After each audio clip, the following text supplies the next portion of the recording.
I'm staying here in San Diego.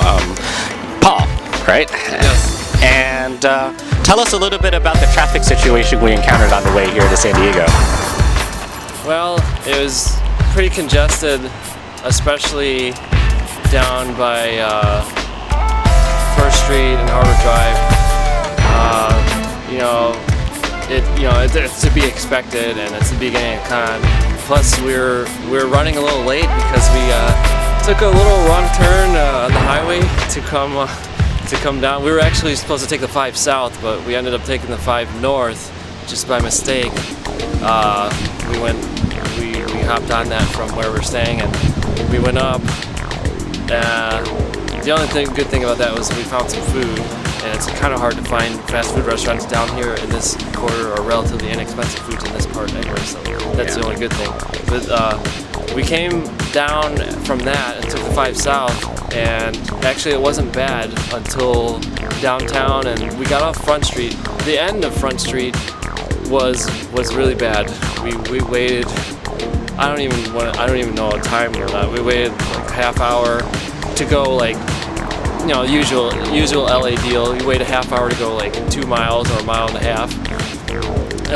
We got in front of the convention center and the lot was full. I know it gets full, but this is one of the first times I've seen it full. I have seen it full before, but we waited on Harbor Drive there for a little bit, and then we had to turn around because the route I was going to take to park in a place where I was parking yesterday by the baseball stadium, I couldn't take because there was no left turn to go to the place I wanted to go. So we had to double back and go around, and we did some crazy. We ended up blowing a red light because I messed up what I was doing, so I blew a red light inadvertently. I didn't want to do that, but now we're here at the parking lot that we did find for a pretty good price.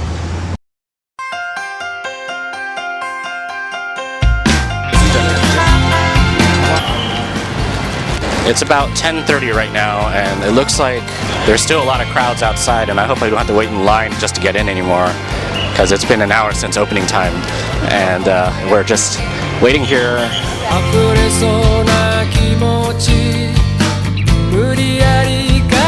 This is where they're selling exclusive figures at Toynami. I'm trying to pick up a Futurama one with the evil Santa and Bender dressed up as Santa. It's for a friend. Hi, Joseph. And so we're waiting here at Toynami, the Toynami booth. They've got exclusive Gundam figurines here as well as many other types of properties, as you can see. There's got the Godfather, Indiana Jones. But yeah, we're waiting in line. It's the usual con experience.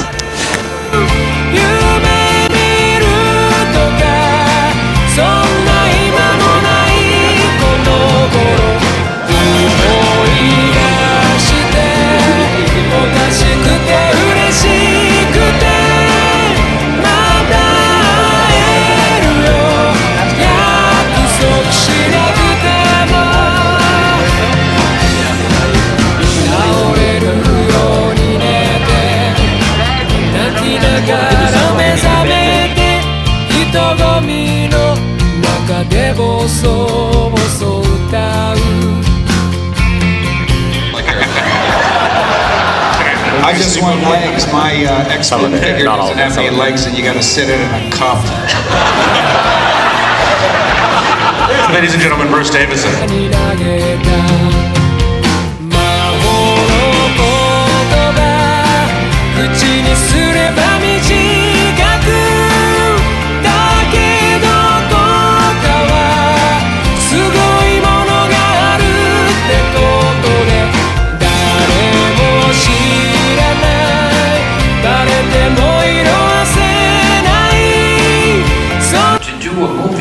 Difficult, but it's linear. You start here, there's a beginning, a middle, and an end, and that's it. You write a story, as Brian knows. In a video game, you're writing many stories within the story, and it's a totally different structure and a totally different philosophy of writing, and I think a much, much more difficult one. And I get the feeling more work goes goes into these video games than even goes into the movie. And I marvel at the fact that the games look as good, and in some cases better, than the most expensive movies of this. I mean, you guys are just geniuses. I don't know how you do it.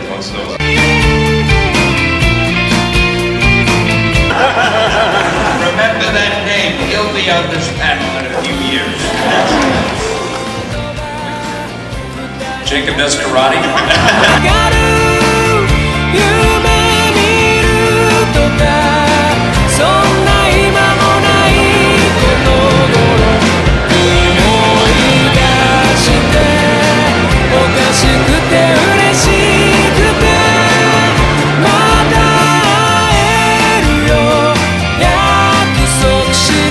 This is an idyllic little marina with people have yachts and everything like that. And I'm standing outside here because we are waiting really to get into the Afro Samurai panel starring Samuel L. Jackson, and the line extends all the way out from the outside up into looping around into the convention center.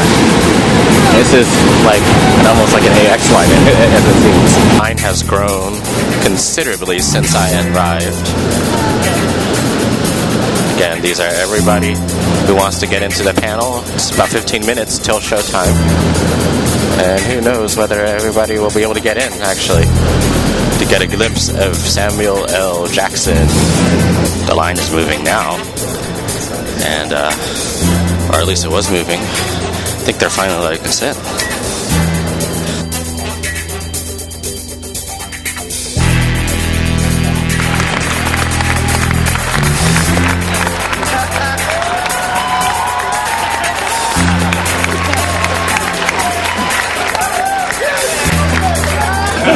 I keep, emailing him going, more pages, Bob.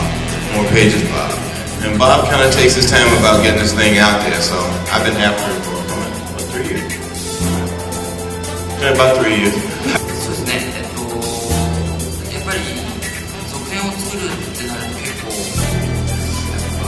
面白かったよねって。This came along, it was sort of the perfect marriage of a couple things that I really like, swords, blood, sex, and rock and roll.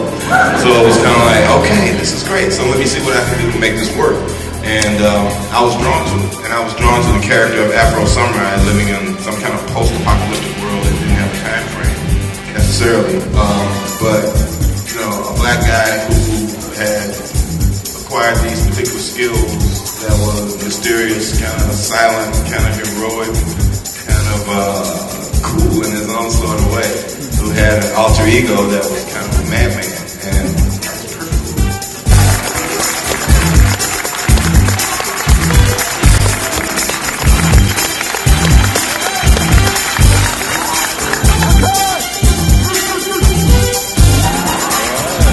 I was contacted by somebody from GDH maybe like a year later, and it was like, we're doing this animation, Afro Samurai, and it's going to be, a Japanese-American collaboration. And I was like, I don't know. But then I was like, one of my favorite animation is called Ninja Scroll. Oh yeah. Entire generation At the everything. time, they was trying to solicit the same guy who did the action direction for Ninja Scroll. So once they told me it's going to be on that level of quality, I was like, oh shit. Considering, you and those kids are into martial arts, it'd be awesome if they could bounce into the Afro Samurai world, or find some way to bounce them into their world. Good idea. Find Aaron. Let's talk about it. Who's the cat that won't cop out when there's danger all about? Do it again. I wish they died and I hope they burn in hell. Nice. That's a good way to get it. So much, He's a carpenter. Hijacked it. It was a questionable plug for his. Awesome. All right, go see this motherfucker, all right?